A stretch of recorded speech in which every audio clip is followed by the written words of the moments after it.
ನಮಸ್ಕಾರ. ನಾನು ನಿಮ್ಮ ಭಾಗ್ಯನಾರಾಯಣ ಬೊಗ್ಗವರಪು. ನೀವು ನೋಡ್ತಾ ಇದ್ದೀರಿ ಸುದ್ದಿ ಸರ್ಕಲ್. ಇಂಡಿಯಾ ಪಾಕಿಸ್ತಾನ್ ನಡುವಿನ ಏಷ್ಯಾ ಕಪ್ ಪಂದ್ಯಗಳ ಬಗ್ಗೆ ನಿಮಗೆಲ್ಲ ಗೊತ್ತೇ ಇದೆ. ಏನೆಲ್ಲ ನಡೀತು ಅಂತ. ಪಹಲ್ಗಾಮ್ ದಾಳಿಯನ್ನ ವಿರೋಧಿಸಿ ಅಥವಾ ಅದಕ್ಕೆ ಪ್ರತಿರೋಧವಾಗಿ ಪ್ರತಿಕ್ರಿಯೆಯಾಗಿ ಪಾಕಿಸ್ತಾನದ ಜೊತೆಯಲ್ಲಿ ನಾವು ಕೈ ಕುಲುಕೋದಷ್ಟು ಸಹ ಮಾಡೋದಿಲ್ಲ, ಅಷ್ಟು ಮಾತ್ರ ಸೌಜನ್ಯವನ್ನು ತೋರಿಸಲ್ಲ.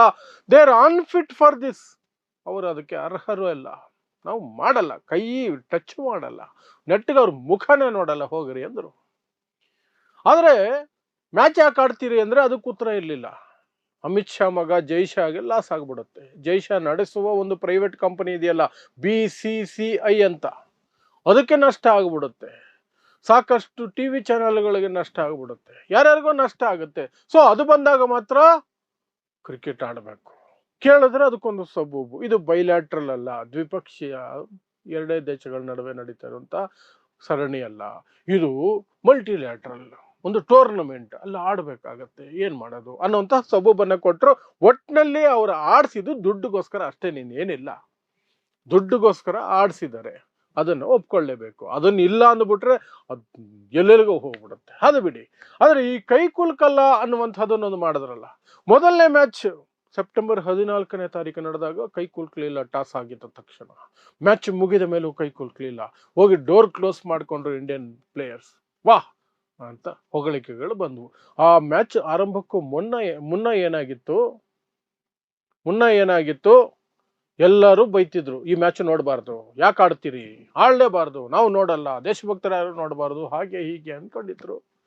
ಟಿಕೆಟ್ಗಳು ಸೇಲ್ ಆಗಲಿಲ್ಲ. ಯೂಶುವಲ್ ಆಗಿ ಇಂಡಿಯಾ ಪಾಕಿಸ್ತಾನ್ ಮ್ಯಾಚ್ ಅಂದ್ರೆ 3 ತಿಂಗಳು ಮೊದಲೇ ಆನ್ಲೈನ್ಗೆ ಬಂದ 10 ನಿಮಿಷಕ್ಕೆ ಖಾಲಿ ಆಗ್ಬಿಡೋದು.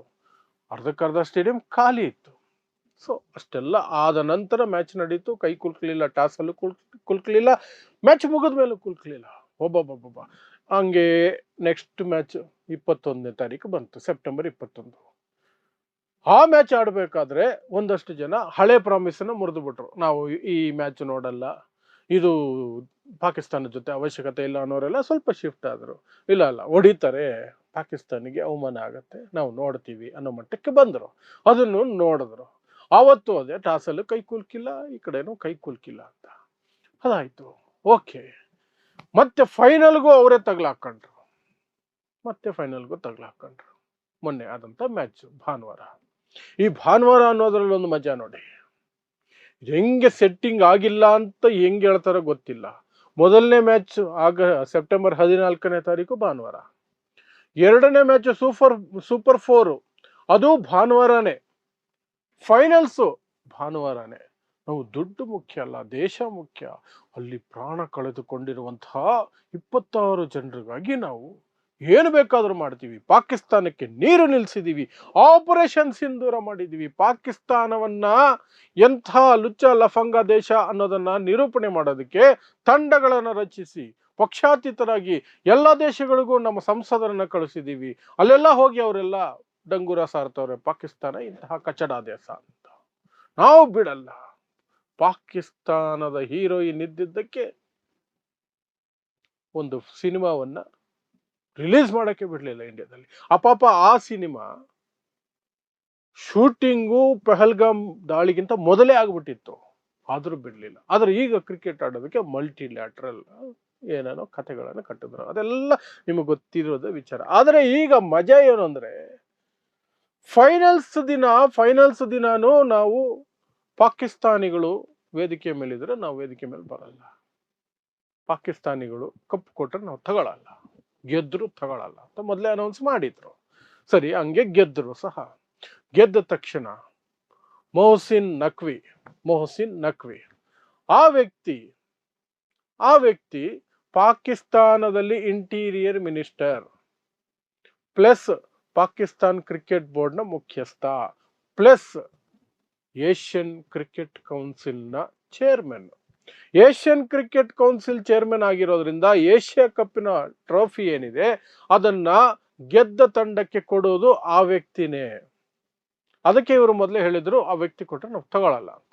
ಗೆದ್ದಿದ್ದು ಆಯ್ತು, ಆ ವ್ಯಕ್ತಿ ಸ್ಟೇಜ್ ಮೇಲೆ ಬಂದಿದ್ದಕ್ಕೆ ಇವ್ರು ಯಾರು ಸ್ಟೇಜ್ ಮೇಲೆ ಹೋಗಿ ಮೆಡಲ್ಲು ತಗೊಳ್ಳಿಲ್ಲ, ಆ ನಂತರ ಕಪ್ಪು ಈಸ್ಕೊಳ್ಳಿಲ್ಲ. ಆ ವ್ಯಕ್ತಿ ಚೈಲ್ಡಿಶ್ ಫೆಲೋ. ಪಾಕಿಸ್ತಾನ ಅಂದ್ರೆ ಬಿಡಿ, ಅದೊಂದು ಬಿಕಾರಿ ಚೈಲ್ಡಿಶ್ ದೇಶ. ಅದು ಕೊಪ್ಪೆ ಎತ್ಕೊಂಡು ಹೋಗ್ಬಿಟ್ಟ ಮನುಷ್ಯ, ಎತ್ಕೊಂಡು ತಾನು ಹೋಟ್ಲಿಗೆ ಹೋಗ್ಬಿಟ್ನಂತೆ. ಅವನೊಂದು ತಿಕ್ಲ ಅವನು. ಸರಿ, ಅವನ ಕಥೆ ಬಿಡಿ. ಆದ್ರೆ ಈಗ ಮುಖ್ಯವಾದ ವಿಚಾರಕ್ಕೆ ಬರೋಣ. ಕೈ ಟಚ್ ಮಾಡಲ್ಲ ನಾವು, ಟಚ್ ಮಾಡಲ್ಲ, ಅವರು ಉಗ್ರವಾದಿಗಳು ಅಂತ. ಆದರೆ ಇಷ್ಟೆಲ್ಲ ಡ್ರಾಮಾ ಆದ್ಮೇಲೆ ಈಗ ಒಂದು ವಿಡಿಯೋ ಹೊರಗಡೆ ಬಂದಿದೆ. ಫೀಲ್ಡ್ ಅಲ್ಲಿ ಇಷ್ಟೆಲ್ಲ ಕತೆ ಹೊಡೆದ್ರಲ್ಲ, ನಾವು ಟಚ್ ಮಾಡಲ್ಲ ಅಂತ, ಫುಲ್ಲು ಡವ್ ಹೊಡೆದ್ರಲ್ಲ. ಅದು ಡವ್ ಅಂತ ಈಗ ಗೊತ್ತಾಗ್ತಿರೋದು. ಆದ್ರೆ ಕ್ಲೋಸ್ಡ್ ರೂಮ್ ಅಲ್ಲಿ ಫುಲ್ ಲವ್ ಇತ್ತು. ಅದೇ ಮೊಹಸಿನ್ ನಖ್ವಿಗೆ ಕೈ ಕುಲುಕ್ತಾ ಇರುವಂತಹದ್ದು ಯಾರು? ಭಾರತ ತಂಡದ captain Suryakumar Yadav. Photo video ಎಲ್ಲ ಬಂದಿದೆ. ಅದೇ ಮೊಹಸಿನ್ ನಖ್ವಿ ಜೊತೆಯಲ್ಲಿ ಫೋಟೋಗೆ ಪೋಸ್ ಕೊಡ್ತಾ ಇರುವಂತಹದ್ದು ಸೂರ್ಯಕುಮಾರ್ ಯಾದವ್ ಈಗ ಬಿಡುಗಡೆ ಆಗಿದೆ. ವಿಡಿಯೋನೇ ಬಂದಿದೆ, ನೋಡ್ಬಿಡಿ ಒಂದ್ಸಲ. ವಿಡಿಯೋ ನಾ ಆರಂಭದಲ್ಲೂ ಹಾಕಿದ್ದೀನಿ, ಇದೊಂದ್ಸಲ ನೋಡ್ಬಿಡಿ.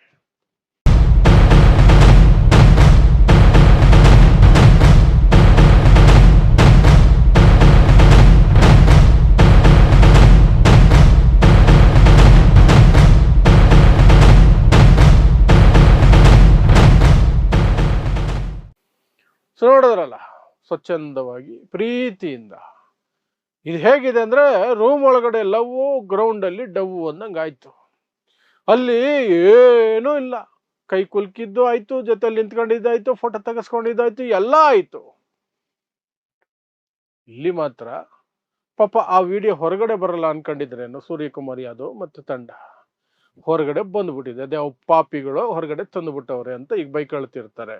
ಆದರೆ ಫೀಲ್ಡ್ ಅಲ್ಲಿ ತೋರ್ಸದ್ರಲ್ಲ, ನಾವು ಹಿಂಗೆ 3-0 3 ಸಲ ಬಂದ್ರು, 3 ಭಾನುವಾರ ಗುಮ್ಮಿದೀವಿ, 3 ಸಲನೂ ಅವ್ರು ಸೋತ್ ಹೋದ್ರು. ಆದ್ರೂ ನಾವು ಕೈ ಕೂಡ ಕುಲ್ಕಲಿಲ್ಲ, ಅವ್ರಿಗೆ ಸಮಾಧಾನ ಮಾಡೋದಕ್ಕೂ ಕೈ ಕುಲ್ಕಲಿಲ್ಲ. ನೋಡಿದ್ರ ಅಂಥ ದೊಡ್ಡ ಮಿನಿಸ್ಟ್ರು, ಪಾಕಿಸ್ತಾನದ minister Mohsin Naqvi, Asian cricket council chairman Mohsin Naqvi, ನಾವು ಆ ವ್ಯಕ್ತಿಗೂ ಮರ್ಯಾದೆ ಕೊಡ್ಲಿಲ್ಲ, ಹತ್ರನೂ ಹೋಗ್ಲಿಲ್ಲ, ಕೊಪ್ಪೆ ತಗೊಳ್ಳಿಲ್ಲ. ನಾವು ಗೆದ್ದಿದ್ದೆ ಸಾಕು, ಕಪ್ ಕೊಟ್ರಷ್ಟು ಬಿಟ್ರಷ್ಟು ಅಂದ್ವಿ ಅಂತ. ರೂಮಲ್ಲಿ ಇದೆ ಇದು. ಯಾವ್ದು ಗೊತ್ತಾ? ಈ ಕೈ ಕುಲುಕ್ತಾ ಇರುವಂತಹ ಫೋಟೋ ವಿಡಿಯೋಸ್ ಎಲ್ಲ ಬಂದಿರೋದು ಟೂರ್ನಮೆಂಟ್ ಆರಂಭದಲ್ಲಿ ಒಂದು ಕಾರ್ಯಕ್ರಮ, ಔತಣಕೂಟ ಅಂತ ಮಾಡ್ತಾರಲ್ವಾ, ಅದರ ಭಾಗವಾಗಿ ಮಾಡಿರುವಂಥದ್ದು, ಅದರ ಭಾಗವಾಗಿ ಮಾಡಿರೋದು. ಸೊ ನೀವೇ ಅರ್ಥ ಮಾಡ್ಕೊಳ್ಳಿ, ಈ ಕ್ರಿಕೆಟ್, ಈ ಇಂಡಿಯಾ ಪಾಕಿಸ್ತಾನ್ ಮ್ಯಾಚ್ಗಳು ಆಡಿದ್ದು, ಈ 15 ದಿನಗಳಲ್ಲಿ ನಡೆದಂತಹ ಡ್ರಾಮಾ ಏನೇನಾಗಿದೆ, ಹೆಂಗಾಗಿದೆ ಅಂತ ನಿಮ್ಗೆ ಅರ್ಥ ಆಗತ್ತೆ. ನಾನು ಬಿಡಿಸಿ ಹೇಳಬೇಕಾಗಿಲ್ಲ. ಒಟ್ನಲ್ಲಿ ಜನರನ್ನ ಗೂಬೆ ಮಾಡಿ BCCI ಚೆನ್ನಾಗಿ ದುಡ್ಡು ಮಾಡ್ಕೊಳ್ತು, ಪ್ಲೇಯರ್ಸು ಎಲ್ಲರೂ ದುಡ್ಡು ಮಾಡ್ಕೊಂಡ್ರು.